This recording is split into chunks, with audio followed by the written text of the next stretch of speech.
Aussi loin que puisse remonter ma mémoire, je ne me souviens pas depuis quand cet oiseau est venu occuper une place dans ma vie.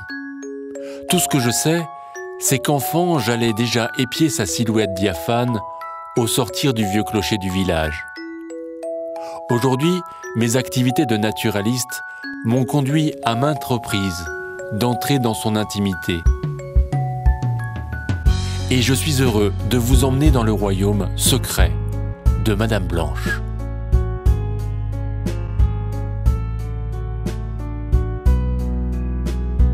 S'il existait un palmarès de nos oiseaux fétiches, il est fort probable que les chouettes et leurs alliés de la nuit, les hiboux, remporteraient la palme comme l'illustrent les nombreuses collections de bibelots à leur effigie. Bien qu'aujourd'hui protégés par la loi, en raison de leur rôle notoire dans l'équilibre des écosystèmes, ces oiseaux restent encore dans l'ensemble peu, sinon mal connus, ce qui peut poser des problèmes de cohabitation pour des espèces comme l'effraie des clochers, qui vit tout près des hommes.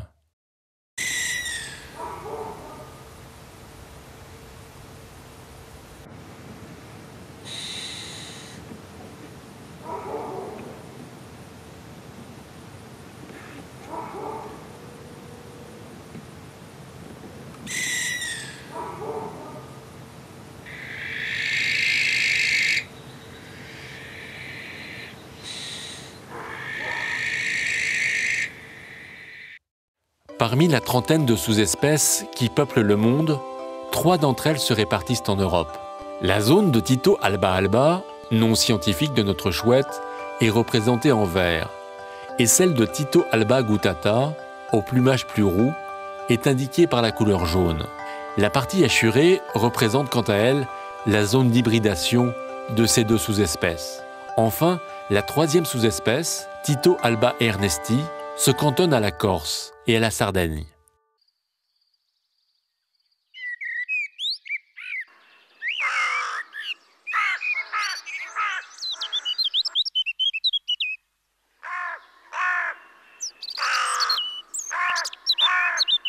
Lorsque Mars égrène les dernières nuits de gelée d'un hiver qui s'essouffle, les effraies célèbrent leurs amours. C'est le temps des retrouvailles, après une séparation hivernale. Les amours des effraies sont réputés fidèles, et seule la mort d'un des conjoints peut rompre cette règle. Durant le cérémonial des parades nuptiales, le mâle dépose quelques proies dans un lieu choisi pour sa quiétude, afin d'y attirer la femelle. Les conditions météorologiques, la température et abondance de proies agissent sur le cycle de reproduction de l'effraie, de telle sorte que les dates de ponte peuvent varier d'une année à l'autre, en fonction de ces critères. L'effraie des clochers ne confectionne pas de nid sophistiqué. Elle aménage une cuvette succincte dans le tapis isolant, constitué par d'anciennes pelotes de réjection désagrégées.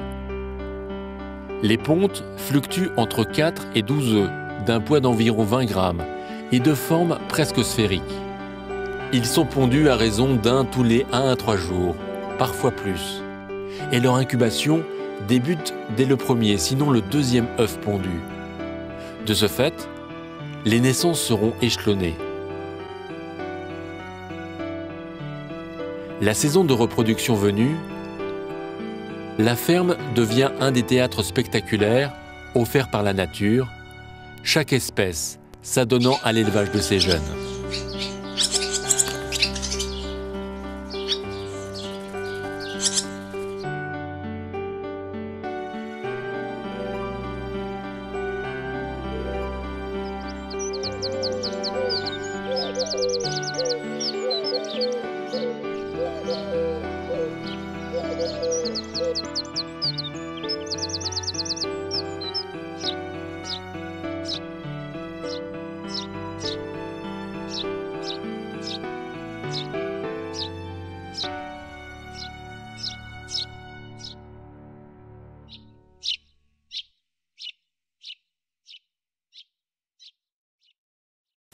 Comme pour tous les nouveau-nés de la création, la naissance est la première grande épreuve de la vie, où la sélection naturelle impose sa dure loi dès les premiers piaillements. Les naissances surviennent entre 32 et 33 jours d'incubation et s'échelonnent en raison du décalage de chaque ponte d'œuf.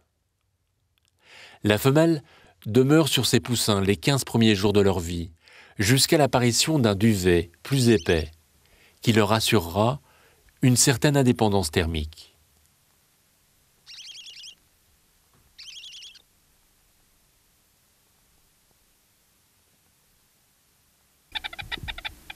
Durant les premiers jours, c'est au mâle qu'incombe la tâche de ravitailler la famille. La femelle prend alors soin de décortiquer les proies pour nourrir sans discernement chaque poussin.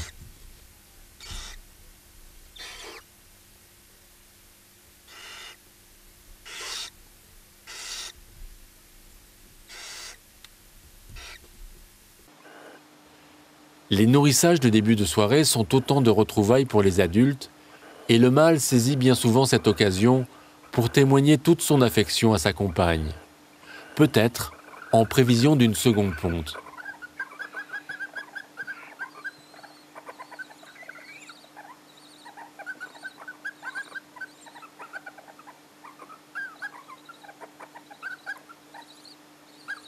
En effet, en cas de prolifération de petits rongeurs, notre chouette n'hésitera pas à élever une seconde nichée, mettant ainsi à profit l'abondance de nourriture pour élever un maximum de jeunes dans un minimum de temps, et assurer ainsi la pérennité de son espèce. L'agriculteur et le jardinier apprécieront.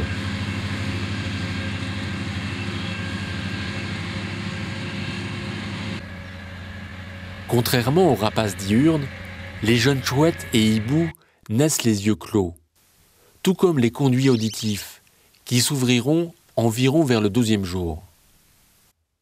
La croissance des poussins, conditionnée par la quantité de proie disponible, est d'environ 10 grammes par jour dans les premiers temps.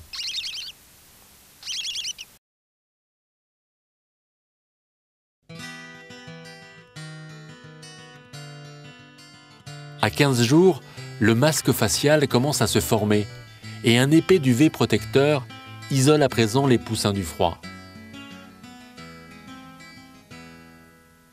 C'est aussi à cet âge qu'ils effectuent leur premier déplacement sur les tarses. Cette relative autonomie leur permet de se faire nourrir avant les plus jeunes.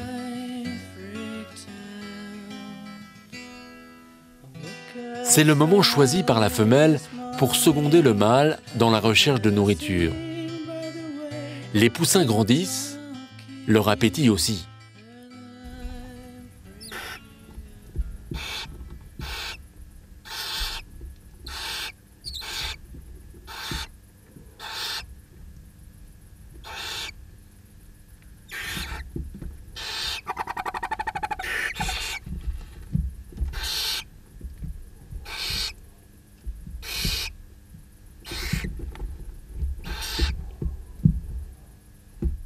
La lutte pour la vie devient alors impitoyable pour les cadets.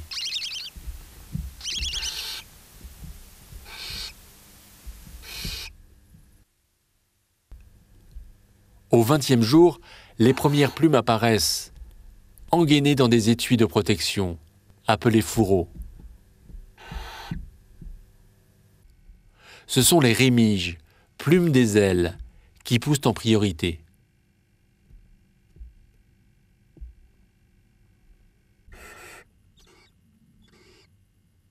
À 30 jours, les jeunes chouettes atteignent la taille et le poids moyen des adultes. Poids qui fluctuera légèrement ou se stabilisera jusqu'à leur envol.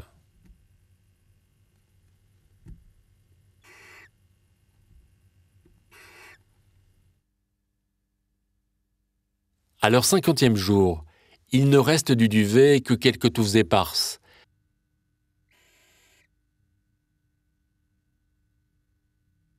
qui leur donnent un air des plus comiques.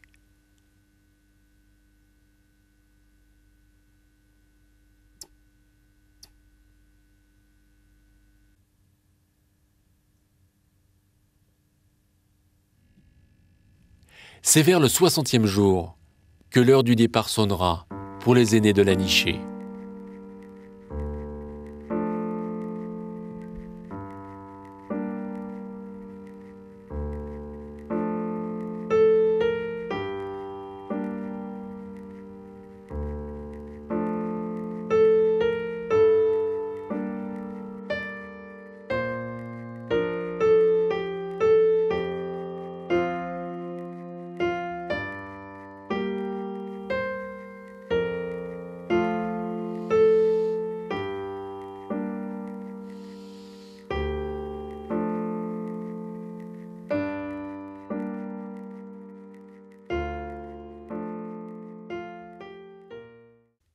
Les effraies capturent sans discernement toutes les proies potentielles mises à sa disposition par la nature et qui favoriseront le développement rapide des poussins. Ces proies sont très variées, avec cependant une très forte consommation de campagnols et de mulots, qui constituent selon les régions de chasse et la saison entre 70 et 90% de leur régime alimentaire.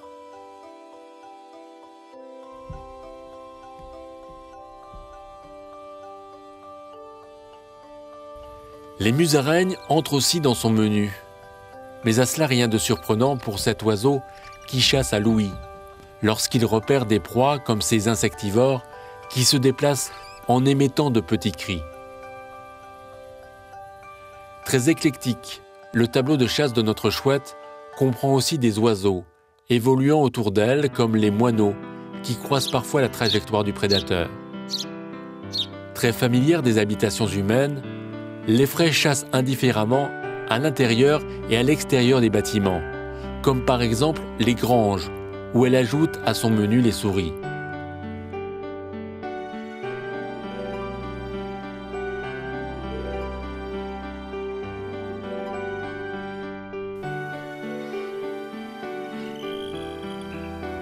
Pour assurer toutes les chances de survie de sa nichée, l'effraie est capable du meilleur, à savoir déclencher une seconde ponte lors d'un néfaste en proie.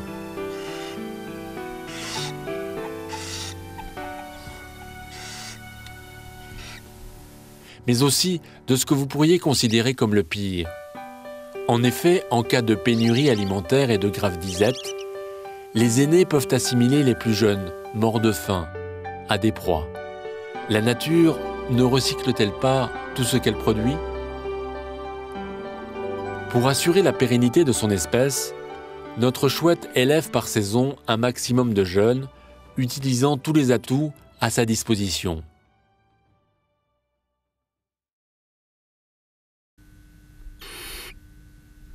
Les proies ingurgitées en entier ne sont qu'en partie assimilées par la chouette, dont les sucs gastriques, pas assez puissants, épargneront les os et les poils.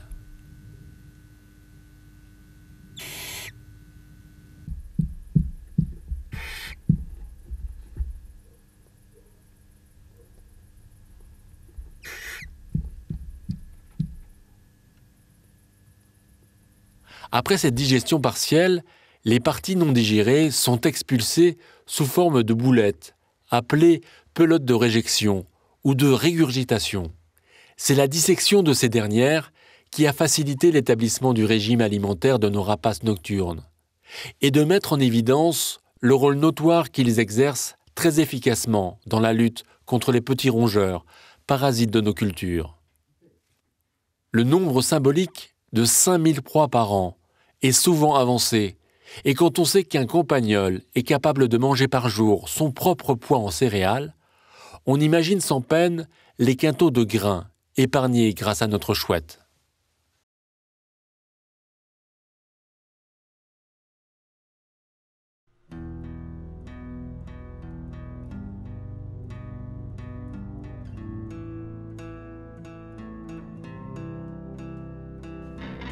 Le masque facial, si caractéristique avec sa forme de cœur, est un récepteur de son que l'effraie peut déployer ou contracter à volonté, selon qu'il sera en chasse ou au repos. Ce radar, constitué de fines plumes très denses et serrées, se divise en fait en deux demi-disques situés dans des plans différents. L'un est dirigé vers le bas et l'autre vers le haut, pour recevoir les sons provenant de ces deux directions. Une autre adaptation morphologique, tout aussi surprenante, concerne les conduits des oreilles situés à la périphérie du masque.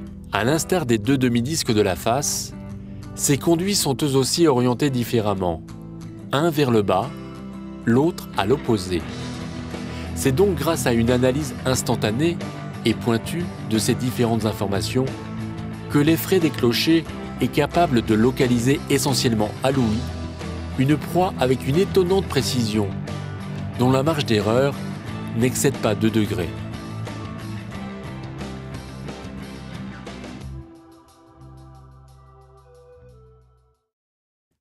À cause de leur forme tubulaire, les yeux des rapaces nocturnes ne peuvent pas tourner dans les orbites, leur empêchant toute vision latérale sans bouger le corps. Ce qui pourrait être un handicap pour nos prédateurs est résolu par une autre adaptation morphologique. Grâce à une articulation spéciale des vertèbres, les chouettes et les hiboux peuvent faire pivoter leur tête sans bouger le corps, d'environ 270 degrés. Alors, puisqu'on en est à s'étonner, eh bien, continuons. Si le plumage épais et soyeux de l'effraie absorbe les bruits dus au frottement de l'air lors du vol, il pourrait en être autrement pour les plumes très rigides des ailes. Les rémiges, qui forment la bordure d'attaque des ailes, possèdent des pièges anti-bruit, à savoir un alignement de fines dentelures qui réduisent l'impact de l'air en le fractionnant.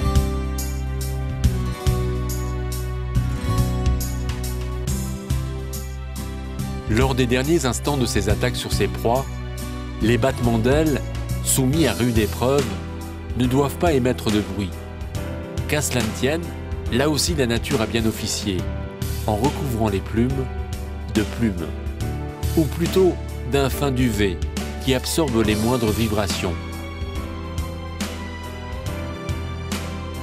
Vous l'avez compris, un plumage aussi sophistiqué et délicat demande un entretien méticuleux, nécessitant des outils spécialisés.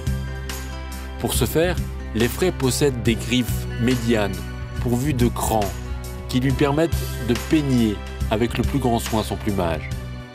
Ce prédateur de la nuit doit être le plus discret possible afin de ne pas être repéré par des proies à l'ouïe aussi développée que la sienne.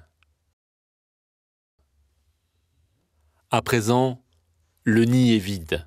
Après avoir animé quelques-unes de nos nuits, et celles du village, les jeunes effraies doivent affronter les épreuves de la vie.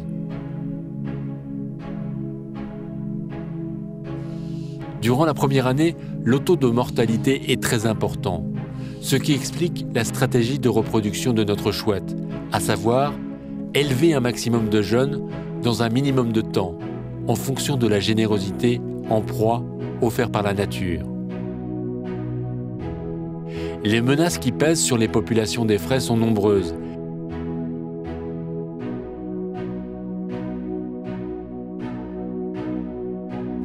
Et parmi elles, citons les collisions très meurtrières sur nos réseaux routiers, où un grand nombre d'entre elles périssent.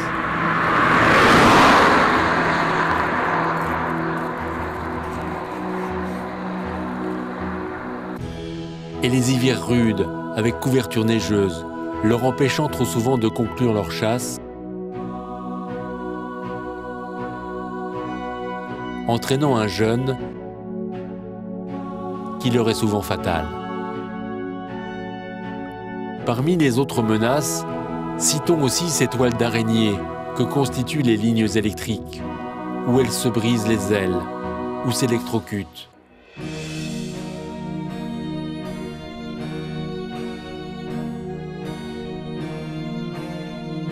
Et la pose de grillage dans les clochers pour combattre l'invasion des pigeons, qui les condamnent à mourir de faim, prisonnières au-dessus d'un territoire de chasse où leur efficacité nous est largement profitable.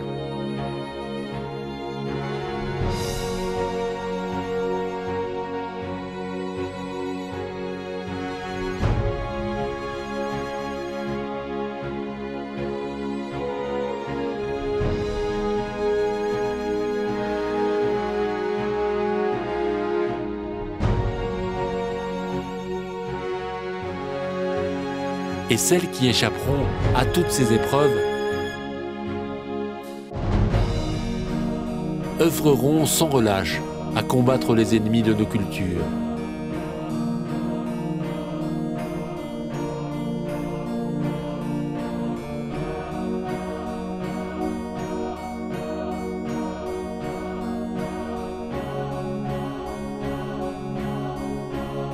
Même si nous ne les voyons pas œuvrer, il est des indices qui ne trompent pas.